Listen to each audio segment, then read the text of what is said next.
നമുക്കിടയിൽ ഒരു മുഖവരയുടെ ആവശ്യമുണ്ടെന്ന് എനിക്ക് തോന്നുന്നില്ല. നിങ്ങൾ കാര്യം പറയും. ഞാൻ സ്ട്രെയിറ്റ് ആയിട്ട് കാര്യത്തിലേക്ക് വരാം. സൈറ ബാനുവിനെ അറിയില്ലേ? ഞങ്ങളുടെ വെളിമുക്ക് പാലിയേറ്റീവിൻ്റെ വോളണ്ടിയർ. കണ്ടിട്ടുണ്ടാവും. അലിക്ക് അറിയാം. അലി സംസാരിച്ചിട്ടുണ്ടോ അവളോട്? ആ, മനസ്സിലായി. അവളെന്നോടൊരു കാര്യം പറയാൻ ഏൽപ്പിച്ചിരുന്നു. അവളൊരു ഓർഫനാ.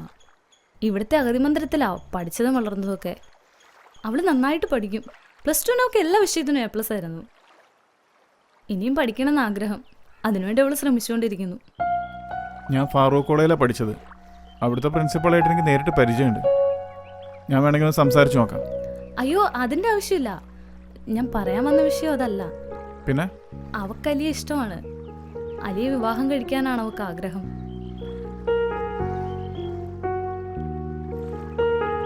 ഞാൻ എന്തൊക്കെയാ പറയുന്നത്? അവളൊരു ഓർഫനാണെന്നുള്ളത് ഒരു കുറവാവുന്ന എങ്ങനെ? ഞാൻ മനസ്സിലാക്കിയെടുത്തോളം ഒരാളുടെ കുറവെന്ന് പറയുന്നത് അവരുടെ അജ്ഞതയാ. അങ്ങനെയാവുമ്പോൾ അവർ വലിയ സമ്പന്നയല്ലേ? നല്ല വിദ്യാഭ്യാസമുണ്ട്, അതിനനുസരിച്ചുള്ള പക്വതയുണ്ട്. അതുകൊണ്ടാണ് അവൾക്ക് എന്നെപ്പോലെ ഒരാളെ ഇഷ്ടമാവുന്നത്.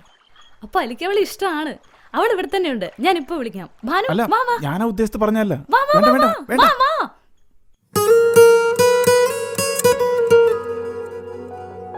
ഈ പച്ചക്കറികളുടെ മുഴുപ്പും ഭംഗിയും കണ്ട് വീണു പോകരുത്. തമിഴ്നാട്ടിൽ നിന്നെത്തുന്ന പച്ചക്കറികൾ വാങ്ങും മുമ്പ് 2 വട്ടം ആലോചിക്കണമെന്നാണ് ഭക്ഷ്യസുരക്ഷാ ഉദ്യോഗസ്ഥർ പറയുന്നത്. മേട്ടുപ്പാളയത്തിലും നീലഗിരിയിലും കൃഷി ചെയ്യുന്ന ക്യാബേജ്, കോളിഫ്ലവർ കുളിപ്പിച്ചാണ് വളർത്തുന്നത്. പ്രയോഗം രൂക്ഷമാണ്. ക്യാരറ്റ്, ബീറ്റ്റൂട്ട്, ഉരുളക്കിഴങ്ങ് തുടങ്ങിയ കീടനാശിനികളുടെ മണ്ണിൽ കലർത്തുകയാണ്. ചുവന്ന തൊലിയുള്ള വാഴപ്പഴത്തിലും രാസപ്രയോഗം അനുവദനീയമായ അളവിൽ വളരെ കൂടുതലാണ്. പോളി ഹൗസുകളിൽ കൃഷി ചെയ്യുന്ന സാലഡ്, വെള്ളരി, ക്യാപ്സിക്കം തുടങ്ങിയ എല്ലായിരം പച്ചക്കറികളുടെ ഫലങ്ങളിലും എന്നിവയും വിഷലിപ്തമാണ്. ക്യാൻസർ റേറ്റ്സ്, നമ്മുടെ കുട്ടികളുടെ ഇടയിൽ കൂടുന്ന ഓട്ടിസം അടക്കമുള്ള ലേണിംഗ് ഡിസബിലിറ്റീസ്, ഇത് മൊത്തം ഗൈനക്കോളജിക്കൽ ആൻഡ് റീപ്രൊഡക്റ്റീവ് ഹെൽത്തിന്റെ ഇഷ്യൂസ്, ഇൻഫെർട്ടിലിറ്റി, ഇതെല്ലാം തന്നെ നമുക്ക് ഈ പരിപാടിയൊക്കെ ഒന്ന് ഒഴിവാക്കിയിട്ട് മൊബൈൽ ഷോപ്പ് മാത്രമായിട്ടൊന്ന് ഉഷാറാക്കിയാലോ? ഇവിടെ ഇങ്ങനെയൊക്കെ കുറച്ച് ഫാബ്രിക്കേഷനൊക്കെ ചെയ്ത് പുതിയ മോഡൽ ഫോണും അതിൻ്റെ ആക്സസറീസും എല്ലാം കൂടി. എന്താ എൻ്റെ അഭിപ്രായം? മൊബൈൽ ഷോപ്പ് മാത്രമായിട്ട് ശരിയാവാത്തോണ്ടല്ലേ നമ്മളെല്ലാം കൂടെ ആക്കിയത്. അതല്ലടാ, നമ്മളെ നാടൊക്കെ എത്രയോ ഡെവലപ്പായി വരല്ലേ. നമ്മൾ രണ്ടും കൽപ്പിച്ചൊന്ന് തുടങ്ങി നോക്കാം. ഞാനിങ്ങനെ ആലോചിക്കുകയായിരുന്നു, നമ്മളിപ്പോൾ ഒരു കാര്യം തുടങ്ങുമ്പോൾ അത് മറ്റുള്ളവർക്കും കൂടി ഉപകാരം ഉണ്ടാവണത് നല്ലതല്ലേ? പണ്ടൊക്കെ വയറ് നിറയെ കഴിക്കാനില്ലേലും നല്ല നല്ല ഭക്ഷണങ്ങളായിരുന്നു കഴിച്ചിരുന്നത്. വാഴക്കൂമ്പ്, ചേന, ചേമ്പ് എന്നിങ്ങനെ. പക്ഷെ ഇന്നിങ്ങനെയല്ല. വയറ് നിറയെ കഴിക്കാനുണ്ട്, പക്ഷേ പോഷക ഗുണമുള്ള ഒന്നുമില്ല. എന്തൊക്കെ അസുഖങ്ങളായിരുന്നു. ഈ എന്താ ഉദ്ദേശിക്കുന്നത്? നമുക്കൊരു ഫാം തുടങ്ങിയാലോ? ഓർഗാനിക് വെജിറ്റബിളിൻ്റെ ഫാമോ? എടാ, അതിനൊക്കെ ഒരുപാട് പൈസ ആവൂലേ? അതിനെന്താക്കൂ? അതാവും. ഇങ്ങനത്തെ കാര്യത്തിനൊക്കെ സർക്കാർ എന്തെങ്കിലും ലോണൊക്കെ തരും. ആ, അതുണ്ട്. സർക്കാരിൻ്റെ ഹരിത പദ്ധതിന്നോ അങ്ങനെ എന്തോ ഉണ്ട്. അതെങ്ങനെ കിട്ടുക? അത് അക്ഷയ വഴി അപേക്ഷിക്കലാന്നാ തോന്നുന്നത്. ഞാനൊന്ന് അന്വേഷിച്ച് നോക്കട്ടെ. എന്നാ നീ ഒന്ന് അന്വേഷിച്ച് നോക്ക്. ആ, ആയിക്കോട്ടെ. എടാ ചങ്ങായി, ഈ അയിമൊന്ന് കൈയ്യെടുക്ക്. എൻ്റെ തടി മുഴുവൻ അയിമ കൊണ്ടേ വെച്ചിട്ട്.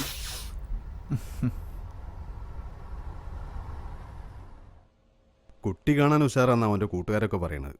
എത്തീം കുട്ടിയായാലിപ്പോൾ എന്താ? എത്തീം കുട്ടിയെ കെട്ടുന്നത് പുണ്യല്ലേ? അതിന് ഞങ്ങൾക്ക് എതിർപ്പൊന്നുമില്ല. ഓനക്ക് ഇഷ്ടപ്പെട്ട ഏത് കുട്ടിയായാലും ഞങ്ങൾക്ക് സ്വീകാര്യ. അല്ലമ്മാ? ഓനെങ്ങനെങ്കിലും കല്യാണം കഴിച്ച് കണ്ടാ മതി. ആ, ഇതാ വന്നല്ലോ. എന്തായിരുന്നു നേരം വൈകിയേ? കടയിൽ കുറച്ച് പണിയുണ്ടായിരുന്നു. ആ അലേ, ഞങ്ങൾ എൻ്റെ കല്യാണക്കാര്യം ചർച്ച ചെയ്തുകൊണ്ടിരിക്കുകയായിരുന്നു. അത് പെട്ടെന്നങ്ങ് നടത്തിയാലോ? എന്താ എൻ്റെ അഭിപ്രായം? പെട്ടെന്നൊന്നും നടത്താൻ പറ്റൂല. അവൾ പഠിക്കല്ലേ. കോഴ്സ് കഴിയാൻ 6 മാസമെങ്കിലും എടുക്കും. ആ, എന്നാ പിന്നെ കോഴ്സൊക്കെ കഴിഞ്ഞോട്ടെ. അതിനു മുമ്പേ അതൊന്ന് ഉറപ്പിച്ചു വെക്കാം. എന്താ പാത എൻ്റെ അഭിപ്രായം? അതെ. ആ, എന്നാ പിന്നെ ഞാൻ ഇറങ്ങട്ടെ. ആ, പറഞ്ഞപ്പോണൊക്കെ ചെയ്യാം. നീ അങ്ങാടിയിൽ കണ്ട പാത? ആ, ഉണ്ട്. ചോറ് അയക്കുന്ന ചോറ് നിന്നിട്ട് പോവാം. ആ, ചോറൊന്നും വേണ്ടാന്ന്. എന്നാ അത് ഈ കഴിച്ചോ. വേണ്ടമ്മ, പൊരയിലുണ്ട്, അത് വെറുതായി പോവും. എന്നാ പിന്നെ ഞാൻ പോട്ടടാ. ഉം. ആ.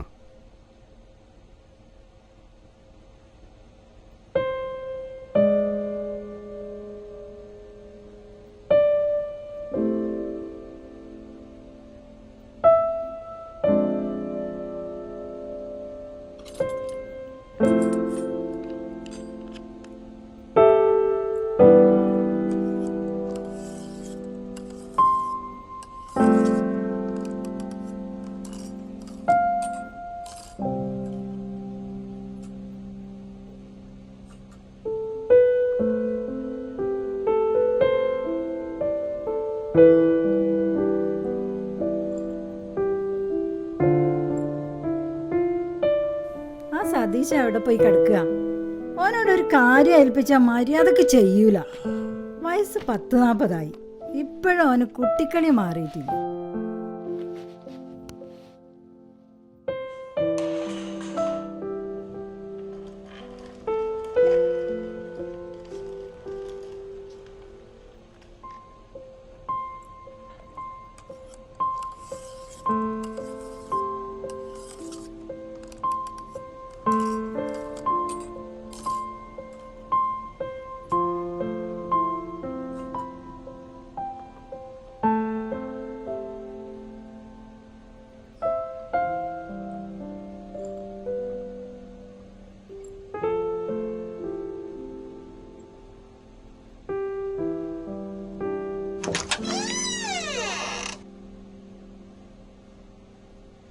ഈ ആ സതീശനെ കണ്ടിന്യോ?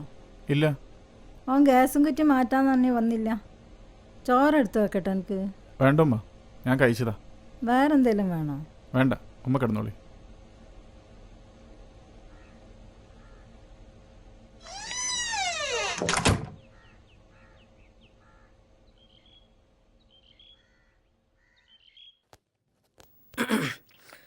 ഈശ്വര കാത്തോളണേ.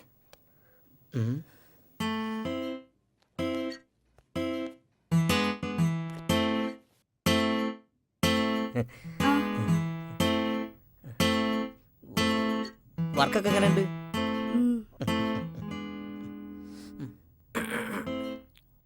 ഒരു ചുരിദാർ അടിച്ചാൽ എന്താ വില? 250. അപ്പം ബ്ലൗസ് അടിച്ചാലോ? 110.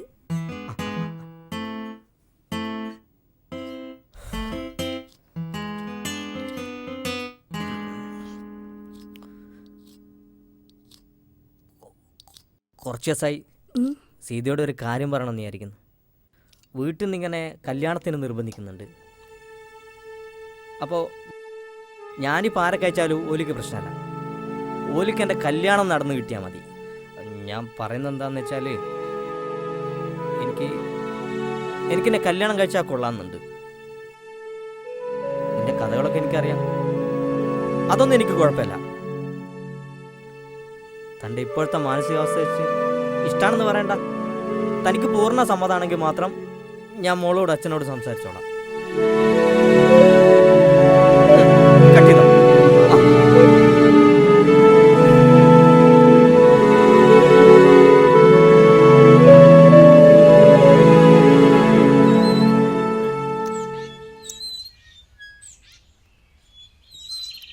സ്നേഹമോളെ, മോക്കെന്നെ ഇഷ്ടമാണോ? ഞാൻ മോളുടെ അച്ഛനാവട്ടെ, മോക്കത് ഇഷ്ടാവുമോ?